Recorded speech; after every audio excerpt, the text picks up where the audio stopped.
সুপ্রিয় শিক্ষার্থীবৃন্দ, আসসালামু আলাইকুম। আমি Tania Tasmin, assistant professor, botany department, Dhaka college, Dhaka. আজকে তোমাদের অনার্স সেকেন্ড ইয়ারের নন মেজর বোটানি ক্লাস নিচ্ছি।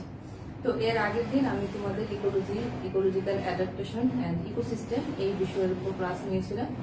আজকে সেই ধারাবাহিকতায় তোমাদের সিলেবাসের যে পরবর্তী টপিক বায়োজিওকেমিক্যাল সাইকেল, সেটার উপর ক্লাস নেব।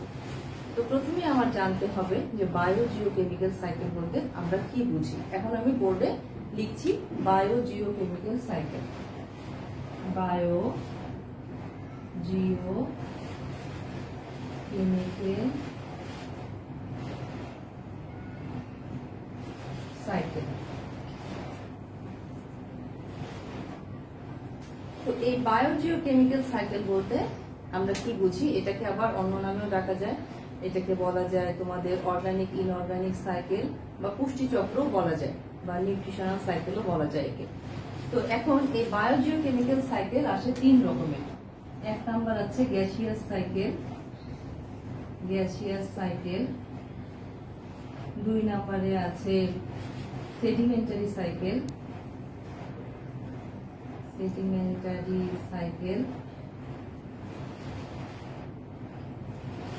এবং তিন নম্বরে আছে ওয়াটার সাইকেল। তোমাদের সিলেবাসে এই গ্যাসিয়াস সাইকেলের নাইট্রোজেন এবং কার্বন চক্র এই দুটো আছে, এই বাকিগুলো তোমাদের সিলেবাসে নেই। তো এখন আমি বলেছিলাম যে শুরুতে তোমাদের বলবো যে বায়োজিওকেমিক্যাল সাইকেল বলতে আমরা কি বুঝি। তো ইকোসিস্টেমের ক্লাসে আমরা বলেছিলাম যে জীব এবং তার পরিবেশের মধ্যে একটা পারস্পরিক সম্পর্ক আছে। তো জীব এই পরিবেশের মধ্যে যে পারস্পরিক সম্পর্ক, সেখানে তাহলে আমার জীব এবং ভৌত পরিবেশের মধ্যে একটা সম্পর্ক আছে। তো এই ভৌত পরিবেশের সম্পর্কগুলোর মধ্যে এখানে মাটি, পানি, বায়ু, বিভিন্ন তার যে মৌল যেমন oxygen, carbon dioxide, nitrogen, sulphur, phosphorus, এই সব কিছুর মধ্যেই যে উপাদানগুলো আছে সেগুলো জীবের সাথে, তার জীবনের সাথে পর্যায়ক্রমে চক্রাকারে আবর্তিত হয়।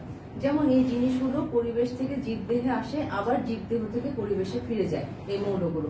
তো এই যে চক্র, এই চক্রটাকে বলা হচ্ছে বায়োজিওকেমিক্যাল সাইকেল। এবং এখানে যেহেতু অর্গানিক এবং ইনঅর্গানিক বিষয়গুলো জড়িত আছে, সেই জন্য একে অনেক সময় অর্গানিক ইনঅর্গানিক সাইকেলও বলা হয়। আবার যেহেতু এগুলোর মাধ্যমে জীবের পুষ্টি সংঘটিত হয় এবং পুষ্টি এক মাধ্যম থেকে আরেক মাধ্যমে যাচ্ছে, এই জন্য এটাকে পুষ্টি চক্রও বলা হয়ে থাকে। তো এখন প্রথমে আমরা দেখছি যে যে চক্রগুলোর মাধ্যমে এই বায়োজিওকেমিক্যাল সাইকেলের যে চক্রগুলোর মাধ্যমে গ্যাসের আদান প্রদান হয়, বা গ্যাসীয় যে উপাদানগুলো আছে, যে মৌলগুলো আছে, সেগুলো পরিবেশ থেকে জীবদেহে আসে এবং পুনরায় পরিবেশে ফিরে যায়, সেই যে চক্রগুলো, সেগুলোই থাকে গ্যাসিয়াস সাইকেলে। এবং এটা তোমাদের সিলেবাসে আছে নাইট্রোজেন চক্র এবং কার্বন চক্র। এর পরবর্তীতে আমরা দেখি সেডিমেন্টারি সাইকেল। এই সেডিমেন্টারি সাইকেলের মধ্যে সেই সমস্ত মৌলকে নিয়ে এই চক্রটা আছে যে মৌলগুলো সেডিমেন্ট আকারে থাকে, যেমন ফসফরাস, সালফার, লবণ, এইগুলো যে চক্র থাকে সেগুলো থাকে সেডিমেন্টারি সাইকেলে। এবং ওয়াটার সাইকেল বা পানি চক্র সম্বন্ধে তোমরা জানো যে কিভাবে পানি পরিবেশের মধ্যে, পরিবেশ থেকে জীবে এবং জীব থেকে সেটা আবার পরিবেশের মধ্যে পানি চক্র কিভাবে আবর্তিত হয়, সেই জিনিসটাই পানি চক্রে বলা হয়েছে। যে কিভাবে পানি, স্বাদু পানি এবং লবণাক্ত পানি ইভাপোরেট হয়ে বাষ্পায়নের মাধ্যমে সেটা মেঘ হয় এবং সেখানে ঘনীভবনের মাধ্যমে আবার বৃষ্টিপাত হয়ে পরিবেশে ফিরে আসে, সেখান থেকে আবার সেটা নদী বা সাগরে যেয়ে পড়ে, আবার বাষ্পায়ন হয়। এই জিনিসগুলোই আছে পানি চক্রে। তো এখন আমরা যেহেতু গ্যাসিয়াস সাইকেল আমাদের সিলেবাসে আছে, প্রথমে আমরা দেখব নাইট্রোজেন চক্র। তো নাইট্রোজেন চক্রটা সম্পর্কে তোমাদের এখানে বলতে গেলে আমার বলতে হয় যে প্রথমে আমরা দেখব নাইট্রোজেন সাইকেল।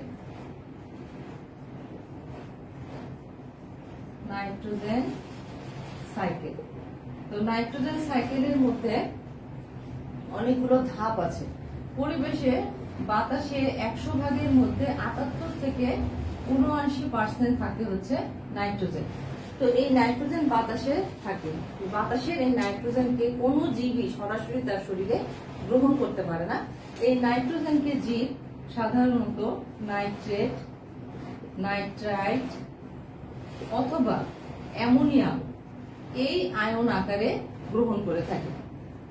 এই আয়ন আকারে নাইট্রোজেন সাধারণত উদ্ভিদ মাটি থেকে গ্রহণ করে থাকে এবং উদ্ভিদ থেকে নাইট্রোজেন প্রাণী দেহে যায়। তো বাতাস থেকে নাইট্রোজেন মাটিতে প্রথমে আসতে হবে, তারপর সেখান থেকে উদ্ভিদের দেহে যেতে পারে। তো এই যে নাইট্রোজেন চক্র যে কিভাবে বাতাস থেকে মাটিতে আসে, তো সেইটাকে আমরা প্রথমে 1 নাম্বার করি যে nitrogen fixation by physiochemical process. Nitrogen fixation by physiochemical process. Nitrogen ভৌত রাসায়নিক প্রক্রিয়ায় নাইট্রোজেন জমিতে আবদ্ধ হতে পারে। এছাড়াও বায়োলজিক্যাল প্রসেসের মাধ্যমেও নাইট্রোজেন জমিতে আবদ্ধ হতে পারে। Nitrogen fixation by biological process. তো প্রথমে এই নাইট্রোজেন চক্রে আমার জানতে হবে যে বাতাসের নাইট্রোজেন কিভাবে আমার মাটিতে আবদ্ধ হয়। তো আমি বললাম যে মাটিতে বাতাসের যে মুক্ত নাইট্রোজেন থাকে সেটা কখনোই কোনো উদ্ভিদ বা প্রাণী গ্রহণ করতে পারে না। সেটাকে অবশ্যই নাইট্রাইট অথবা অ্যামোনিয়াম ফর্মে আসতে হবে, তারপরে সেটাকে উদ্ভিদ গ্রহণ করবে এবং উদ্ভিদ দেহ থেকে সেটা প্রাণী দেহে যাবে। এখন আমরা জানি যে নাইট্রোজেন হচ্ছে কি তোমাদের প্রোটিন, নিউক্লিক অ্যাসিড এবং ক্লোরোফিলের গঠনের একটি মূল উপাদান। তো এই নাইট্রোজেনের যদি ঘাটতি হয় তাহলে এই জিনিসগুলো উৎপন্ন হবে না। এছাড়াও বর্তমানে কিন্তু সার আকারে জমিতে নাইট্রোজেন দেওয়া হয়, যেমন বাতাসের নাইট্রোজেনকে মিল কারখানায় সেটাকে বাতাসের নাইট্রোজেনকে ব্যবহার করে ইউরিয়া সারের মধ্যে সেটাকে আবদ্ধ করা হয় এবং তারপর সেটাকে জমিতে অ্যাপ্লাই করা হয়। কিন্তু এইভাবে যে নাইট্রোজেনটা জমিতে অ্যাপ্লাই করা হয় সেটা কিন্তু ডিনাইট্রিফিকেশন, পরে আমরা দেখবো ডিনাইট্রিফিকেশন প্রসেসটা খুব স্লো হয়, ফলে সেখানকার কিছু নাইট্রেট এবং নাইট্রাইট আয়নগুলো মাটি থেকে পানি দ্বারা ধৌত হয়ে সেগুলো কিন্তু তোমার জলাশয়ে যেয়ে পড়ে এবং তখন কিন্তু ইউট্রফিকেশনের মতো যে দূষণগুলো সেগুলো দেখা যায়। তো সেই বিষয়ে আমরা একটু পরে কথা বলছি। আগে আমরা দেখি যে কিভাবে বাতাসে নাইট্রোজেন জমিতে ফিক্স করা যায়। তো আমরা বললাম যে দুই প্রক্রিয়া ফিক্স করা যায়, একটা হচ্ছে nitrogen fixation by physiochemical process, আর একটা হচ্ছে nitrogen fixation by biological process. এখন এই যে ফিজিওকেমিক্যাল প্রসেস, এখানে কোনো জৈব মানে কোনো জীব এখানে জড়িত থাকে না, পুরোটাই হয় ভৌত রাসায়নিক প্রক্রিয়া। তো এই যে ফিজিওকেমিক্যাল প্রসেস, এখানে সাধারণত বজ্রপাত এবং বৃষ্টিপাতের মাধ্যমে বাতাসের নাইট্রোজেন জমিতে ফিক্স হয়ে থাকে। তো এটা কিভাবে হয়? দেখা যায় যে বজ্রপাতের সময় বাতাসে যে নাইট্রোজেন আছে সেটা অক্সিজেনের সাথে বিক্রিয়া করে, বাতাসের যে নাইট্রোজেন আছে সেটা অক্সিজেনের সাথে বিক্রিয়া করে প্রথমে নাইট্রিক অক্সাইড উৎপন্ন করে। এই নাইট্রিক অক্সাইড পরবর্তীতে আবার অক্সিজেনের সাথে বিক্রিয়া করে নাইট্রোজেন ডাই অক্সাইড উৎপন্ন করে এবং এই নাইট্রোজেন ডাই অক্সাইড পরবর্তীতে আবার পানির সাথে বিক্রিয়া করে নাইট্রিক অ্যাসিড এবং নাইট্রাইট অ্যাসিডে পরিণত হয়। এবং এইটা কিন্তু এইভাবে পরে সেটা জমিতে যখন বৃষ্টির পানির সাহায্যে জমিতে আসে তখন এই নাইট্রিক অ্যাসিড এবং এই যে নাইট্রাস অ্যাসিড এগুলা ক্যালসিয়াম অক্সাইড এবং পটাশিয়াম সালফেট যেগুলো থাকে মাটিতে তাদের সাথে আবার বিক্রিয়া করে। যেমন ক্যালসিয়াম অক্সাইডের সাথে যদি আমি নাইট্রিক অ্যাসিডকে দেই তাহলে দেখা যাবে এখানে ক্যালসিয়াম নাইট্রেট উৎপন্ন হয় এবং সাথে পানি উৎপন্ন হয়। তো এই যে নাইট্রেট এখান থেকে পরে আমার যে আমি বলেছিলাম যে নাইট্রেট আকারে এটাকে পানিতে এই আয়ন আকারে আসতে হবে, তখন এটা মাটিতে এই আয়ন হিসাবে আসে এবং এখান থেকে আবার পরে এই ফর্মেটে নাইট্রাইট ফর্মেটে আসে, তারপর সেটাকে উদ্ভিদ গ্রহণ করতে পারে। এছাড়াও কিছু নাইট্রোজেন বাতাসের হাইড্রোজেনের সাথে যুক্ত হয়ে অ্যামোনিয়া উৎপন্ন করে। কিছু নাইট্রোজেন বাতাসের হাইড্রোজেনের সাথে যুক্ত হয়ে অ্যামোনিয়া উৎপন্ন করে। এই অ্যামোনিয়া যখন আবার মাটিতে প্রবেশ করে বৃষ্টির পানির সাথে, তখন সেটা মাটিতে অ্যামোনিয়াম আয়নে পরিণত হয় এবং এই আয়নে পরিণত হওয়ার পরে কিন্তু সেটাকে উদ্ভিদ গ্রহণ করতে পারে। তাহলে দেখা যাচ্ছে যে এই যে ফিজিওকেমিক্যাল প্রসেসে আমরা দেখতে পাচ্ছি যে এই বিক্রিয়াগুলো হয়, যে বাতাসের অক্সিজেনের সাথে নাইট্রোজেন বিক্রিয়া করে নাইট্রিক অক্সাইড পরে নাইট্রোজেন ডাই অক্সাইড পানির সাথে যুক্ত হয়ে নাইট্রিক অ্যাসিড এবং নাইট্রাস অ্যাসিডে পরিণত হয়। তারপরে এগুলো ক্যালসিয়াম অক্সাইড বা পটাশিয়াম সালফেটের সাথে বিক্রিয়া করে আমরা দেখতে পারি যে এগুলা নাইট্রেটের যৌগ উৎপন্ন করবে, যেমন এখানে পটাশিয়াম নাইট্রেট হবে এবং বাইসালফেট উৎপন্ন করবে। বাইসালফেট উৎপন্ন করবে, এই জিনিসটা পরবর্তীতে আবার ভাঙবে, ভেঙে নাইট্রেট আয়নে পরিণত হবে। তো এইভাবে সাধারণত নাইট্রোজেনের যে ফিজিওকেমিক্যাল প্রসেস, যে প্রক্রিয়া মাটিতে আসতে পারে, সেটা এই প্রক্রিয়ায় হয়। এরপরে আসা যাক যে আমাদের বায়োলজিক্যাল কি প্রসেসের মাধ্যমে নাইট্রোজেন বাতাসে আসতে পারে। আমরা অনেক এই ক্ষেত্রে কিছু ব্যাকটেরিয়া এবং কিছু নীলাভ শৈবাল, সবুজ শৈবাল এটা জড়িত। ব্যাকটেরিয়ার ক্ষেত্রে অ্যাজাটোব্যাক্টর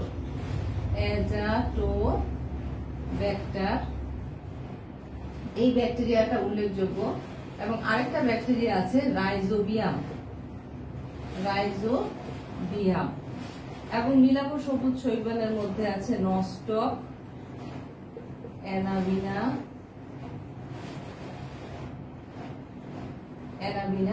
এই ধরনের নীলাভ সবুজ শৈবালগুলো এখানে আছে।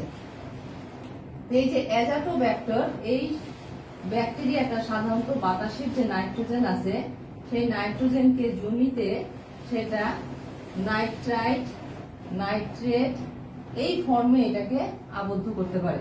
বাতাসের যে নাইট্রোজেন আছে সেটাকে সে এই ফর্মে জমিতে আবদ্ধ করতে পারে। আর এই যে রাইজোবিয়াম যে ব্যাকটেরিয়াটা আছে, এই ব্যাকটেরিয়াটা সাধারণত লিগিউম জাতীয় যে প্ল্যান্টগুলো আছে, এই লিগিউম জাতীয় প্ল্যান্টের মূলের মধ্যে এরকম নডিউল ফর্ম করে। নডিউল এক ধরনের টিউমার জাতীয় জিনিস, এরকম নডিউল ফর্ম করে, এবং এই নডিউলের মধ্যে এই রাইজোবিয়াম গুলো বাতাসে নাইট্রোজেনকে ফিক্স করে আটকে দেয়। তাহলে এইভাবেও কিন্তু উদ্ভিদ মাটি থেকে নাইট্রোজেন শোষণ করতে পারে। এখন আসা যাক, এই যে নস্টক, অ্যানাবিনা, এরাও কিন্তু মাটিতে নাইট্রোজেন ফিক্স করতে পারে। এই সমস্ত শৈবাল এরা সাধারণত মাটির চাইতেও, এরা হচ্ছে অ্যাজোলা নামক একটা উদ্ভিদ আছে, এই অ্যাজোলা উদ্ভিদের কোষে বাতাসের নাইট্রোজেনকে এরা ফিক্স করতে পারে। এখন আসা যাক, বাতাস থেকে তো আমরা জমিতে নাইট্রোজেন ফিক্স পর্যন্ত করলাম। এই নাইট্রোজেন ফিক্স করার পর এটা তো উদ্ভিদকে গ্রহণ করতে হবে, তাই না? এটা উদ্ভিদ এরপর গ্রহণ করবে, যেটাকে বলা হচ্ছে নাইট্রোজেন অ্যাসিমিলেশন। এরপরে যেটা আছে সেটা হচ্ছে অ্যাসিমিলেশন অফ নাইট্রোজেন। এই যে নাইট্রোজেন যেটা জমিতে আসে সেটাকে উদ্ভিদ গ্রহণ করবে, এবং গ্রহণ করার পরে সেটাকে সে অ্যামোনিয়াতে পরিণত করবে, এবং অ্যামোনিয়া পরে বিভিন্ন জৈব অ্যাসিডের সাথে যুক্ত হয়ে অ্যামাইনো অ্যাসিডে পরিণত হবে, অ্যামাইনো অ্যাসিড উৎপন্ন করবে। এই অ্যামাইনো অ্যাসিড থেকে তারপরে কি হবে? প্রোটিন হবে। অ্যামাইনো অ্যাসিড থেকে কি হবে? প্রোটিন। প্রোটিন হচ্ছে কি? অ্যামাইনো অ্যাসিডের পলিমার। প্রোটিন হচ্ছে অ্যামাইনো অ্যাসিডের পলিমার। তারপরে এই অ্যামাইনো অ্যাসিড থেকে প্রোটিন হয়, এখান থেকে তারপর তোমাদের নিউক্লিক অ্যাসিড হবে, যেটা ডিএনএ আরএনএ তে কাজ করে নিউক্লিক অ্যাসিড। এরপরে এখান থেকে সাধারণত অ্যাবজর্বকৃত নাইট্রোজেনের সাহায্যে আবার ক্লোরোফিল উৎপাদনে সাহায্য করে। তো এইভাবে সাধারণত উদ্ভিদের দেহে নাইট্রোজেনের অ্যাবজর্পশন হয়, এবং এই উদ্ভিদকে সাধারণত প্রাণীরা খাদ্য হিসেবে গ্রহণ করে থাকে, এবং সেই প্রাণীকে প্রথম স্তরে খাদক, দ্বিতীয় স্তরে খাদক, এইভাবে তারা গ্রহণ করে, এবং তার শরীরে নাইট্রোজেন এইভাবে আবদ্ধ হতে থাকে। এবং আমরা কিন্তু উদ্ভিদ থেকে এইভাবে প্রাণী দেহে নাইট্রোজেন আসে, এবং প্রাণীকে যখন আরেক প্রাণী খাদ্য হিসেবে গ্রহণ করে তখন কিন্তু তার শরীরে প্রোটিন আকারে এইভাবে নাইট্রোজেনটা স্থানান্তরিত হয়। এখন গেল আমাদের নাইট্রোজেন কিভাবে ফিক্স হয়, নাইট্রোজেনের কিভাবে অ্যাসিমিলেশন হয়, এটা আমরা দেখলাম। এরপরে আসা যাক যে নাইট্রোজেনের কিভাবে ডিনাইট্রিফিকেশন হয়, বা নাইট্রিফিকেশনটা কিভাবে হয়। আরো কিছু ব্যাকটেরিয়া আছে, যেমন নাইট্রোজোমোনাস বা নাইট্রোজোকক্কাস, নাইট্রোজোমোনাস। এই ব্যাকটেরিয়াটা যে আছে, এই ব্যাকটেরিয়াটা মাটিতে যে অ্যামোনিয়া থাকে, সেই অ্যামোনিয়াকে, মাটির যে অ্যামোনিয়া থাকে সেই অ্যামোনিয়াকে সে কি করতে পারে? যে অ্যামোনিয়াকে নাইট্রাইট ফর্মে নিতে পারে। মাটির যে অ্যামোনিয়া থাকে সেই অ্যামোনিয়াটাকে সে নাইট্রাইট ফর্মে নিতে পারে, এবং এই নাইট্রাইটকে পরে নাইট্রোব্যাক্টার নাইট্রো ব্যাক্টার বলে আরেকটা ব্যাকটেরিয়া আছে, যেটা এটাকে নাইট্রেট ফর্মে নিতে পারে, নাইট্রেট ফর্মে নিতে পারে। তো এগুলোও দেখা যায় যে এইভাবে আমরা মাটিতে নাইট্রোজেন পেয়ে থাকি। তো এই যে এইভাবে আমরা নাইট্রোজেন পেয়ে থাকি। এছাড়াও এই যে নাইট্রোজেন আমার মাটিতে এভাবে আবদ্ধ হচ্ছে, এটাকে আবার পরিবেশে কিভাবে ফিরিয়ে দেব, সেই জিনিসটাকে বলা হচ্ছে ডিনাইট্রিফিকেশন। পরিবেশে আবার নাইট্রোজেনকে ফিরিয়ে দেওয়ার যে প্রক্রিয়া, সেটাকে বলা হচ্ছে ডিনাইট্রিফিকেশন। পরিবেশে নাইট্রোজেনকে ফিরিয়ে দেওয়ার প্রক্রিয়াকে বলা হচ্ছে ডিনাইট্রিফিকেশন। ডিনাইট্রিফিকেশনে যে ব্যাকটেরিয়াগুলো থাকে তার মধ্যে আছে থায়োব্যাসিলাস, থায়োব্যাসিলাস গুরুত্বপূর্ণ আছে। তারপরে সিউডোমোনাস, থায়োব্যাসিলাস, সিউডোমোনাস, সিউডোমোনাস। এই ব্যাকটেরিয়াগুলো সাধারণত কোনো জীব মারা গেলে বা জীবের যে বর্জ্য পদার্থ সেগুলোকে সাধারণত সেই বর্জ্যগুলোকে এরা সাধারণত অ্যামোনিয়াতে রূপান্তর করে, এবং এই অ্যামোনিয়াকে পরে তারা অ্যামোনিয়া থেকে সেখান থেকে পরে নাইট্রোজেন হয়ে এটাকে বাতাসে ছেড়ে দেয়। এইভাবে এই ডিনাইট্রিফিকেশনের এই ব্যাকটেরিয়াগুলো এইভাবে কাজ করে। আবার এখানে আবার কিছু ব্যাকটেরিয়া আছে যেমন মাইক্রোকক্কাস, এরাও সাধারণত এই ডিনাইট্রিফিকেশন প্রক্রিয়ার মাধ্যমে এই নাইট্রোজেনকে যে মাটিতে যে জীব পচা যে বর্জ্য পদার্থগুলো থাকে বা মৃত যে জীবগুলো থাকে সেগুলোকে পচনের মাধ্যমে অ্যামোনিয়া রূপান্তর করে, এবং অ্যামোনিয়া থেকে পরে সেখান থেকে নাইট্রোজেন গ্যাস আকারে সেটা বায়ুতে বের হয়ে আসে। তো সাধারণত নাইট্রোজেন যে চক্র, সেই চক্রের মাধ্যমে আমরা দেখতে পারি যে কিভাবে বাতাসে নাইট্রোজেন প্রথমে মাটিতে আসে, মাটি থেকে সেটা কিভাবে উদ্ভিদ দেহে যায়, এবং উদ্ভিদ দেহ থেকে সেটা সাধারণত প্রাণী দেহে যায়, কারণ উদ্ভিদকে প্রাণীরা খাদ্য হিসেবে গ্রহণ করে থাকে, এবং তারপরে প্রাণী দেহ পচনের মাধ্যমে এই ডিনাইট্রিফিকেশন প্রক্রিয়ায় সেটা আবার মাটিতে আসে এবং মাটি থেকে পরে সেটা বায়ুতে মিশে যায়। এছাড়া তাহলে কিন্তু এইভাবেই বাতাসে নাইট্রোজেনের ভারসাম্যটা রক্ষা পায়, এবং আগ্নেয়গিরির অগ্নুৎপাতের ফলেও কিন্তু হিউজ পরিমাণ নাইট্রোজেন বাতাসে মুক্ত হয়। তো এরপরে আসা যাক আমাদের কার্বন সাইকেলে বা কার্বন চক্র। কার্বন সাইকেল বা কার্বন চক্রের মেইন যে কার্বন সাইকেল, এরপর আছে আমাদের কার্বন সাইকেল বা কার্বন চক্র। আমরা জানি যে সালোক সংশ্লেষণ এবং শ্বসন দুইটা গুরুত্বপূর্ণ বিক্রিয়া। সালোক সংশ্লেষণ এবং শ্বসন হচ্ছে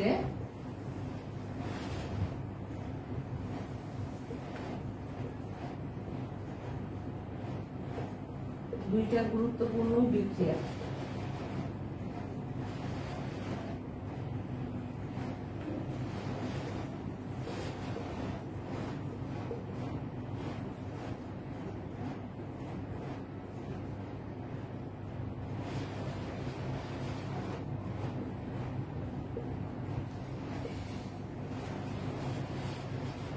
বাতাসে সাধারণত কার্বন ডাইঅক্সাইড থাকে 0.03%, এবং এই কার্বন ডাইঅক্সাইড একটা টক্সিক পদার্থ, এটা আমরা জানি।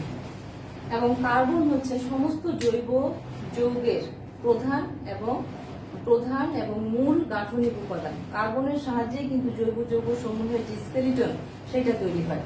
তো এখন কার্বন তো বাতাসে মুক্ত অবস্থায় থাকে কার্বন ডাইঅক্সাইড আকারে, তো সেই কার্বন ডাইঅক্সাইড হচ্ছে একটা টক্সিক পদার্থ, যেটাকে আমরা গ্রহণ করতে পারি না।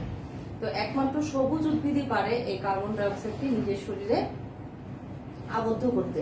তো সবুজ উদ্ভিদ কার্বন ডাইঅক্সাইডকে সালোক সংশ্লেষণ প্রক্রিয়ার মাধ্যমে নিজের শরীরে আবদ্ধ করে, এবং সেখান থেকে সে শর্করা জাতীয় খাদ্য উৎপাদন করে, এবং এই শর্করা জাতীয় খাদ্যকে আবার প্রাণীরা খাদ্য হিসেবে গ্রহণ করে, এবং সেটাকে কি করে শ্বসনের মাধ্যমে সেখান থেকে সে কার্বন ডাইঅক্সাইড বাতাসে ছেড়ে দেয়, এবং বাতাসে ছেড়ে দেওয়ার পরে নিজে শক্তি উৎপাদন করে। তো এই প্রক্রিয়াটাই প্রধানত মেইন কার্বন চক্রে, যে সালোক সংশ্লেষণ এবং শ্বসনের মাধ্যমে পরিবেশে কার্বনের একটা ব্যালেন্স থাকে। এছাড়াও সমুদ্রের পানিতে বা জলাশয়ে সাধারণত এগুলা কার্বনিক অ্যাসিড বা বাইকার্বনেট হিসেবে থাকে। তো সেখানে যে ফাইটোপ্লাঙ্কটন এবং উৎপাদক শ্রেণীর উদ্ভিদ আছে, তারা সেই কার্বনটাকে গ্রহণ করে, এবং তাদেরকে খাদ্য হিসেবে অন্যান্য জলজ প্রাণী গ্রহণ করে থাকে। এছাড়াও অনেক জীব আছে, যে সমস্ত জীবের খোলস এই সরাসরি কার্বনের সাহায্যে তৈরি, যেমন শামুক, ঝিনুক, এছাড়া চুনা পাথর আছে, এটাকে যদি আমরা বার্ন করি বা কোনো জীবাশ্ম জ্বালানিকে যদি আমরা বার্ন করি, যেমন পেট্রোলিয়াম, পেট্রোল, কেরোসিন, এগুলোকে যদি আমরা বার্ন করি তাহলে কি হয়, বাতাসে সরাসরি কার্বন ডাই অক্সাইড মুক্ত হয়। আবার আমরা যদি কোনো জৈব আবর্জনাকে পুড়াই তাহলে সেটা থেকেও সরাসরি কার্বন ডাই অক্সাইড বাতাসে মুক্ত হয়। আবার আমরা যে জানি যে আগ্নেয়গিরি অগ্নুৎপাতের ফলেও বাতাসে প্রচুর পরিমাণে কার্বন ডাই অক্সাইড মুক্ত হয়। তাহলে এইভাবে পৃথিবীর বায়ুমণ্ডলে কার্বন ডাই অক্সাইড মুক্ত হয় এবং তার অ্যাবজর্পশন হয় সাধারণত সালোক সংশ্লেষণ প্রক্রিয়ার মাধ্যমে। এবং তার যে বের হয়ে কার্বন ডাই অক্সাইড যে প্রকৃতিতে ফিরে আসার প্রক্রিয়াগুলোর মধ্যে আছে শ্বসন এবং বিভিন্ন জৈব যৌগের যে দহন, তার মাধ্যমেই কিন্তু কার্বন ডাই অক্সাইড আবার পরিবেশে ফিরে আসে। তো এইভাবেই চক্রাকারে কার্বন আবর্তিত হতে থাকে। তো সুপ্রিয় শিক্ষার্থীবৃন্দ, আজকের ক্লাসে আমি তোমাদের এইভাবেই নাইট্রোজেন চক্র এবং কার্বন চক্র বোঝাতে চেষ্টা করলাম। আশা করি তোমরা সবাই বুঝতে পেরেছো। সবাই ভালো থাকবে, সুস্থ থাকবে, স্বাস্থ্যবিধি মেনে চলবে এবং আমার জন্য দোয়া করবে। আল্লাহ হাফিজ।